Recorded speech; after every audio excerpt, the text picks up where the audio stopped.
दोस्तों नमस्कार। आज के इस वीडियो में how to check digital meter reading, how to check meter reading.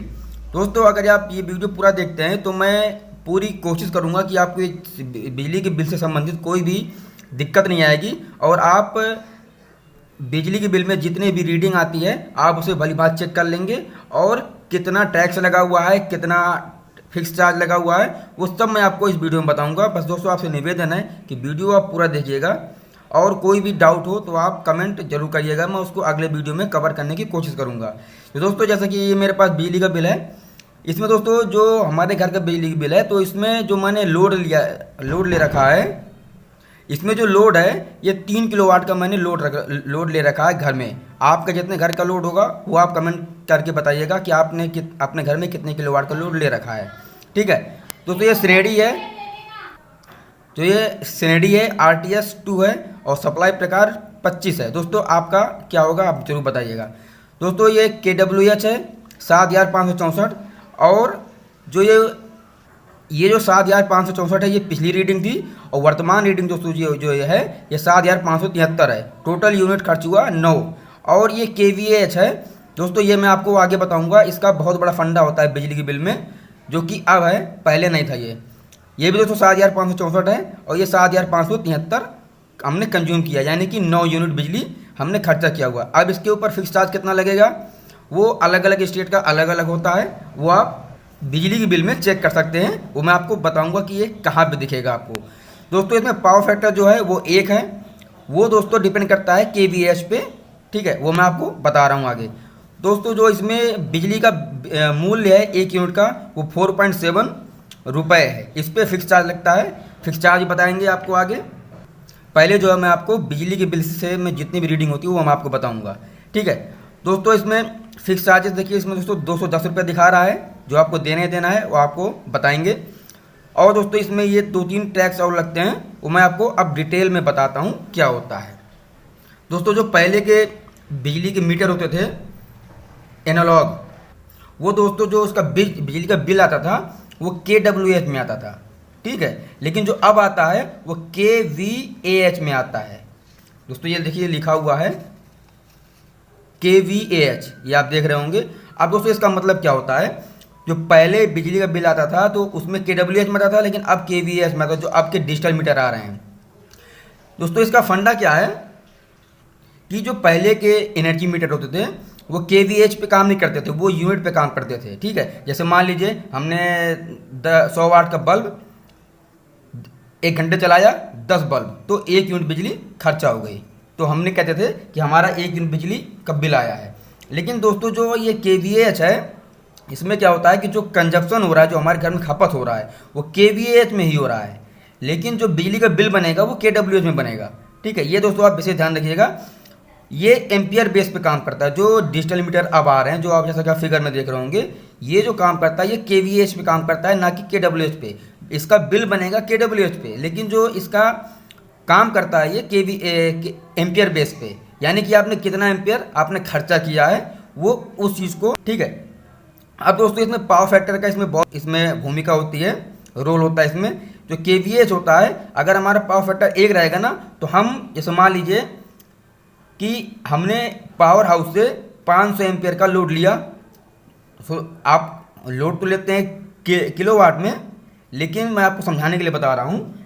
Supported मान लीजिए आपने 500 एम्पियर का लोड लिया हुआ है पावर हाउस से, और आप अगर पावर फैक्टर 1 रहेगा ना तो आप यानी 500 एम्पियर का पूरा यूज़ कर रहे हैं। लेकिन अगर पावर फैक्टर अगर यहाँ पे 0.8 हो जाएगा तो दोस्तों आपको 50 एम्पियर का नुकसान हो जाएगा, वो आपको अपने GM से देना पड़ेगा। इसमें पावर हाउस की कोई भी दिक्कत नहीं है, क्योंकि जो घर में इंडक्टिव लोड होते हैं उन्हीं से पावर फैक्टर हमारा कम होता है। इंडक्टिव लोड में जैसे आपका ट्यूबलाइट हो गया, जिसमें मतलब कॉयल होती है, उसमें पावर फैक्टर हमारा कम होता है। जैसे आपका ट्यूबलाइट हो गया, ट्यूबलाइट में जो चोक होता है उसमें कॉयल होती है कॉपर की, तो इंडक्टिव लोड में दोस्तों वही आता है। जितना ज़्यादा इंडक्टिव लोड होगा पावर फैक्टर उतना ही हमारा डाउन होगा।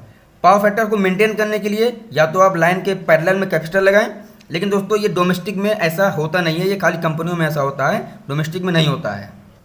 इसमें दोस्तों देख लीजिए पावर हाउस ने साफ साफ लिख रखा है पावर फैक्टर 1। ठीक है, मतलब जो पावर खंबे से आया तो पावर में एक पावर फैक्टर का उन्होंने दिया हमको, लेकिन जो हमारे घर में लोड है उनकी वजह से अगर पावर फैक्टर हमारा एक होता है तो इसमें पावर हाउस की कोई भी गलती नहीं है। ये हमको देखना पड़ेगा कि हमारे घर में कितना लोड है, कितना इंडक्टिव लोड है।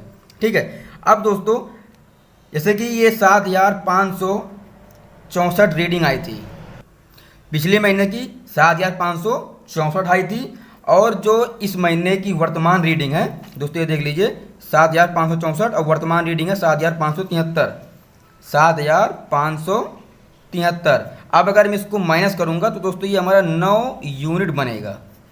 ठीक है दोस्तों, अब आप देख लीजिए बिल आया यूनिट में, लेकिन जो कंजप्शन हो रहा है वो एम्पियर में हो रहा है। मतलब अगर आपका 2 किलोवाट का मोटर है टुल्लू पंप, तो ये जब मोटर जो हमारा चलेगा 2 किलोवाट का, तो ये पावर तो मतलब जितना इसका फुल लोड कैपेसिटी है उतना ही लेगा। लेकिन अगर पावर फैक्टर का यहाँ पे एक होता है तो आप ये पूरे 500 एम्पीयर का यूज़ कर ले रहे हैं। लेकिन अगर पावर फैक्टर अगर यहाँ पे 0.8 या 0.7 हो गया तो यहाँ पर आप उस बिजली का यूज़ नहीं कर पाएंगे। लेकिन पावर हाउस आपको एक पावर फैक्टर करके दे रहा है। दोस्तों अब ये हो गया। अब इसके बाद जो आपका इसमें ऐड होगा वो होगा इसका फिक्स चार्ज। फिक्स चार्ज दोस्तों देख लीजिए 210 रुपये हैं। ठीक है, तो 210 रुपये इसमें और जुड़ जाएंगे। इसके बाद दोस्तों देख लीजिए इसमें 5 रुपये ये छूट है, और वोल्टेज पर छूट 0.0 है इसमें, और जो अस्थायी जमा समायोजन है ये 0.82 है। इसके बाद जो अन्य देय है ये 0.18 है, और इसके बाद उपभोक्ता की क्षतिपूर्ति 1.35, विद्युत कर 0.1 पैसा, सॉरी दोस्तों 0.9 पैसा। ये सब दोस्तों मिला के बिल बनेगा 260 रुपये का। ठीक है, ये आपको ये ऐसा चार्ज होता है कि ये आपको देना ही पड़ेगा, इसमें कोई रियायत नहीं बरती जाती है। ये इनका मेंटेनेंस चार्ज होता है, इसमें कई सारे एक्साइज ड्यूटी और कई सारे इसमें लगे होते हैं, ये इसमें इंक्लूड होगा। इसके बाद दोस्तों आपका बिल बनेगा 260 रुपये का। तो दोस्तों ये चीज़ आप ज़रूर चेक कर लीजिए कि ये कितना आ रहा है। दोस्तों उत्तराखंड में 210 रुपये का है और यूपी में 110 रुपये का है। अलग अलग स्टेट में अलग अलग एक्साइज ड्यूटी होती है, ये आपको देना ही पड़ेगा। ये फिक्स है, आप चाहे इसका यूज़ करें और चाहे ना करें, ये आपको देना पड़ेगा। तो दोस्तों इसी प्रकार से था बिजली का बिल का।